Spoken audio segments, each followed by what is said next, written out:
ईशानां जगतोऽस्य वेङ्कटपतेर्विष्णोः परां प्रेयसीं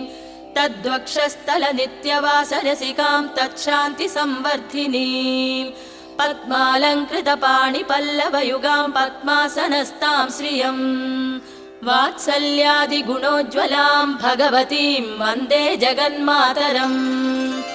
ईशानां जगतोऽस्य वेङ्कटपतेर्विष्णोः परां प्रेयसीं तद्वक्षस्थलनित्यवासरसिकां तच्छान्तिसंवर्धिनीं पद्मालङ्कृतपाणिपल्लवयुगां पद्मासनस्तां श्रियम्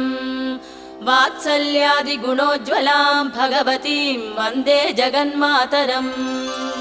श्रीमन्कृपाजलनिधे कृत सर्वलोक सर्वज्ञ शक्तनतवत्सल सर्वशेषिन् स्वामिन् सुशील सुलभाश्रितपा